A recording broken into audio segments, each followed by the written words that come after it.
اشرف غني په ادارو کې ناس لوړ چارواکو د داعش ترڅنګ نه ولاړ، داعش ته لابي نه کوله، داعش پروژه سازي نه کوله. نن امریکایان راجګيږي طالب ته وایي داعش خطر ده. داعش خو تا جوړ کړی، هیڅ خطر نه ده. د داعش په وړاندې موږ جنګېدلی شو. پیش از این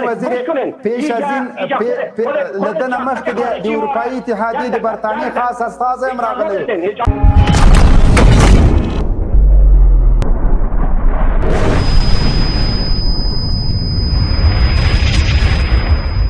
زه ډګروال صاحب ته یادونه کوم چې دوی ویل چې امریکایان د اسامه بن لادن په خاطر راغلل. اسامه بن لادن یو فلمه وه. ډګروال صاحب روسان ولې راغلل؟ دلته له هغه نه مخکې انګریزان ولې راغلي وو؟ د اشغال لپاره د بهانې لټولو په خاطر اسامه پلمه شوه. وخت چې اسامه د پاکستان په ابټاباد ښار کې پیدا کېږي، هلته امریکایان عملیات کوي. ولې همالته په ټول پاکستان باندې بمبار نه کېده چې د اسامه په خاطر باندې دلته 20 کال افغانان شهادت رسو، د افغانانو کورونه بمبارول. او دلته تنا جهادیها ته خبره وکړه، د مجاهدینو تنا یوازې دلته تیر ایکسپایر مجاهدین نه و، دلته کمونستان او خلقان او پرچمیانو د نجیب پاتیشون هم له امریکایانو سره کار کوه. تر پرونه پورې مارک په امریکا چغې والې چې کله امریکایان راغلل زنده باد امریکا، مارک په لیلنې چغې والې. دلته د افغاني ګوډاګیانو په شمول که هغه ملا وي، که طالب وي، که جهادیان وي، که کمونستان، د امریکا د اشغال تر څنګ چې څوک هم ولاړ هغه خاینان دي. دا تنا جهادیها نه وو. کمونستانو په تیر کې د روسانو په وخت کې چې څومره ظلمونه وحشتونه کړي، موږ تیر ته نه ځو.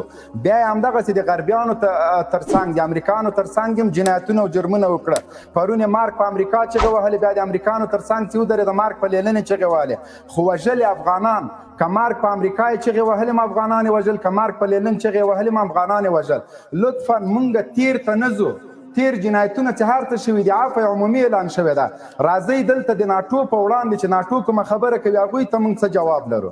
که چیرې واقعا موږ د افغانستان اصیل بچي یاستو، نور باید دا خبرې موږ باید پرېږدو چې پرون تاسو وکړه، بله ورځ تاسو یاد کړئ د اسامه بن لادن یادونه تاسو وکړله.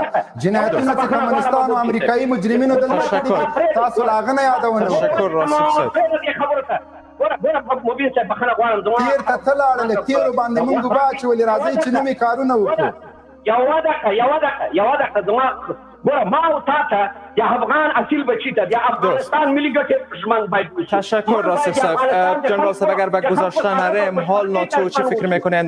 ګورئ گذشته ته باید موږ لاړ نشو. گذشته کې ډېرې ناخوالې شوي دي، ډېرې بدبختۍ شوي دي. افغانان تباهي ته لاړل. د افغانانو معاشیات، د افغانانو زندگی، د موږ د ترقۍ هغه لیول چې په کومه موږ له جاپان سره یو ځای ازادي اخیستې، نن موږ په کوم حالت کې، جاپان په کوم حالت کې ده. دا همدغسې یو څوک راځي تیر ته ځي. تیر کې چې هر څه شوي دي، هر رقم جنایتونه، هر رقم جرمونه شوي دي.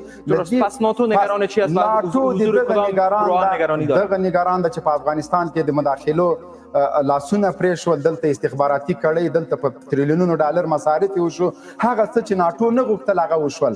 طالبان په 2001 کې له افغانستان نه د دوی په اصطلاح نیست او نابود کړل. حکومت یې ورکړ لنډغرو ته، کمونستانو ته، قاتلانو ته، هغه چا چې زرګونه خلک یې وژلي وو. بیرته هماغه طالب راغی ارګ ته ننوته. زه پرون ارګ ته تلم، ملا ملاسان اخوند سره ناست وم. د هغه خبرې د افغانانو لپاره، د راتلونکي لپاره یقیني یو امید کننده خبرې وې. په ټولو چارو باندې د هغوی نظر ده، داسې نه ده چې زموږ مشران څه چې دا خلک فکر کوي. دلته د قدرت خلا راغله. امریکایانو غوښتل همدغه شی، عامه تاسیسات، هغه څه چې دوی پې باندې ویاړ کوو، ملي اردو، د هغوی موټر، د هغوی ټانګونه، د هغوی زرې، د هغوی ودانۍ، دا ټولې تخریب شولې. زموږ په وړاندې سفریه قطعې سلګونو موټرو ته اور واچوه. ناټو هغه څه چې غوښتل په افغانستان کې، په هغه کې ناکامه شو. طالبان زر مداخله وکړله، کابل ته راغلل. ناټو غوښتل چې له افغانستان نه سوریه جوړه کړي. د دفاع وزارت باندې چور لګیا او طالبانو ته ستاسو دروازو کې ودرېږئ، راځئ چې موږ بمبار کوو.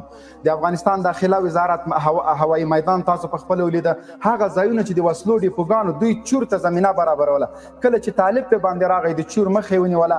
افغانستان د سوریې او د عراق خواته لاړنه. اوس د امریکایانو د ناټو څومره مصارف چې هغه هدر لاړل. اوس نورې بهانې جوړې.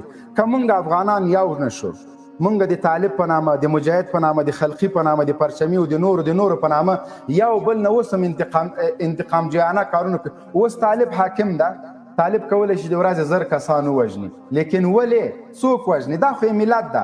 په تیر کې همداسې شوي دي. طالب نه غواړي چې د چا پزه ونیسي، طالب نه غواړي چې چاته معمولي اذیت ورسیږي. په دغه خاطر اوس ناټو بهانه‌جویي کوي. په تیرو 20 کلونو کې تر ټولو ښه امنیت لرو، تر ټولو ښه وزیران لرو، تر ټولو ښه راتلونکی لرو. ولې په کوم خاطر باندې ناټو دا خبرې کوي؟ که د داعش پروژه ده، داعش اوس قوي ده که نن نه 15 کاله مخکې قوي و.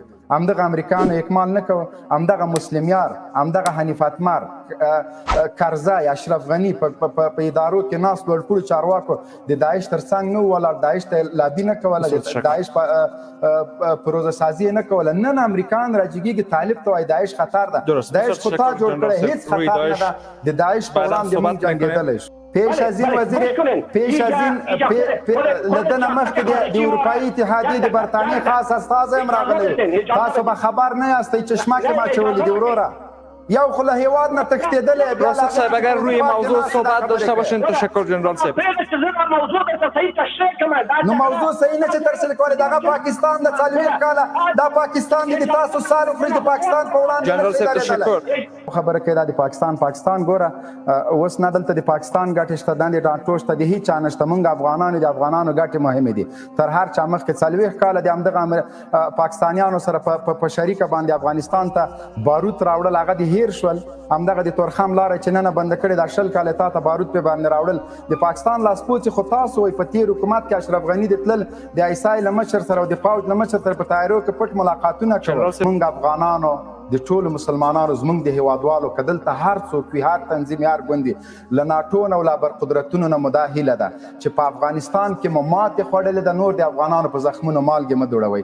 که چېرته له افغانانو سره مرسته کولی شئ، همکاري کولی شئ، بلا قید و شرطه موږ څه مشکل نه لرو. او که د جهانیانو مرستې په شرایطو باندې ولاړې، موږ د چا شرطونه نه مړو. دا ډګروال صاحب وایي د ناټو فشارونو ته جواب وایي. موږ په مخکې کې ناټو فشارونو ته جواب نه ده ویلی. موږ په قصه کې نو دلته عملی حضور درلوده. ورسره د ناټو قومندانانو د سکاټ میلر په څټ باندې وسم د موږ د طالبانو د چپاخو چاپونه د تر ازي د ناټو فشارونه. موږ د چا فشار نه منو، که گاونډیان وي، که نړیوال وي، که اروپایي اتحادیه وي، که ناټو. د افغانستان زموږ هیواد ده. موږ باید خپلواکۍ کې ژوند وکړو، څنګه چې اروپایان، څنګه چې امریکا، څنګه چې نړیوال د آزاد ژوند کولو حق لري، مونږ هم لرو. که د بشري قوې خبرې، د بشر د حقوق خبرې، په اروپا کې بشري حقوق نشته. داعش په افغانستان کې کومه په سلو کې 1% خاوره تر کنټرول لاندې لري. د عملیاتو جریان دغسې عملیات پاکستان غوندې هیواد کې هم کېږي چې اټومي طاقت ده. په امریکا غوندې هیواد کې هم کېږي، په مکتبونو باندې حملې کېږي. دا جزوي پیښې دي، خو طالبان په وړاندې جدي دي. د افغانانو وینې تویدلو ته نور طالبان څوک نه پرېږدي. اول به زمونږ وینې تویږي، بیا به د هیوادوالو موږ له ځان نه سیمټي دیوالونه نه تاوو، نه یې زمونږ مشران تویوي. چې څنګه زمونږ وینې تویږي، د موږ د هیوادوالو د دفاع په خاطر تویږي. د دې په خاطر موږ خپلو وینو تویولو ته تیار چې د هیوادوالو د وینو د تویولو لړۍ بنده شي. دا چې داعش یوه نیمه پیښه کوي، هر څوک چې کوي په داعش باندې وراړي، همدغه په خاطر باندې چې نړیوال داعش موږ ته وپړسوي. د داعش په وړاندې موږ هغسې جدي وړالو لکه د امریکایانو په وړاندې چې لکه د تیر نظام په وړاندې چې که څومره قربانۍ موږ نه واخلې، داعش دلته په افغانستان کې نه سر جګولی شي، نه یې سر جګولو ته پرېږدو. به حقوق زن احترام گذاشت. چرا به حقوق زن چی؟ تو یک مرد هستی، در کارهای دیگران چرا مداخله میکنی؟ تو به حقوق زن چی؟ تو به حقوق زن چی؟ چرا در برابر دیگران، در حقوق دیگران مداخله میکنی؟ یک مداخله زن خودش باید حقوق خود خواهان شود. تو چی کار هستی؟ د حقوق بشر یو بهانه ده. حقوق بشر امریکایانو تر پښو لاندې کړي. امریکایانو خپل د جاسوسانو په توسط باندې په خپله دلته ودونه بمبار کړه، مدرسې بمبار کړلې، مساجد بمبار کړه، میلیونونه لکونه افغانان دلته په شهادت ورسېدل. دا بشر نه و. بشر په سپي باندې ونه داړه. بشر په باګرام کې تر پښو لاندې نشو، په ګوانتانامو زندان کې بشریت تر پښو لاندې نشو چې اوس هم زموږ وروستی افغان په نامه د محمد هارون باندې اوس هم په ګوانتانامو کې پراته. دا بشر نه و. بشر یعنې څه شي؟ امریکا بشریت وایي څه شي ته؟ که افغانان بشر نه دي، صرف د امریکایانو هغه دلته بشر ده، صرف اروپایان بشر دي. د افغانانو وینې تویې شي، لکونه خلک په نامه د تروریزم د القاعده او د طالب په نامه وټاکول شو. که طالبان تروریستان وو، نو ولې حکومت ورته پرېښوده که ترورستان نو 20 کاله جګړه ولې ورسره وکړله دا خو خلک باید ترې پوښتنه وکړي دا باید اروپایي اتحادیه همدغه ناټو د سر په ګریوان کې کته کړي همدغه د اروپا خلک د سر په که طالبان ترورستانو د ترورستانو په وړاندې امریکانو ولې اسلحه کېښوده ولې دلته نظام بیرته ترورستانو ته پرېښوده که نه و طالبان د بشري حقوق بشر ناقضین دي ولې دلته نظام ورته پرېښوده امریکان به پاتې شوي وو بشر په دې معنا باندې نه د حقوق ځان په دې معنا باندې نه د چې حقوق د ځان دی وي هغه د په دفتر کې جارو کې هغه د دیګو کې هغه د کاساو کې دا حقوق ځان نه ده په تیر کې خو همدغسې په پارلمان کې په دې نورو ځایونو کې په دفترونو کې دغه حقوق ځان ده حقوق ځان خو دغه ده چې ځان باید محترم وي ځان باید اعلی د کار نه ګرځول شي ځان باید د سیاست کار نشي په هر کې حقوق ځان وو په دفاع وزارت کې وو په داخله وزارت کې و چیرته و هغه ښځې چې په تیر حکومت کې کار کړي یو کور ته تاسو ورشئ ورته تاسو حقوق درکول شوي دي هغه حقوق ځان نه د حقوق ځان دغه ده چې ښځه محترمه ده ښځه مور ده ښځه خور ده ښځه لور ده ښځه میرمن ده دغوی ته باید هماغه حقوق ورکول شي کوم چې اسلام ورکړي دي صحیح معنا باندې دوی ته حقوق ورکړي همدغه حقوق ځان ده اوس ډګروال غوندې سړی راځي هغه د حقوق ځان غواړي ته ځان یې که ځان یې بېله خبر ده که نه نر باید د نرو حقوق وغواړي په افغانستان کې د نارینهو حقوق تر کول اندې شوي زمین حیث مرد باید حقوق مرد ما دفاع کنم ښځه راولئ دلته میز کې کېنوئ چې د ښځو د حقوق دفاع وکړي بسیار تشکر.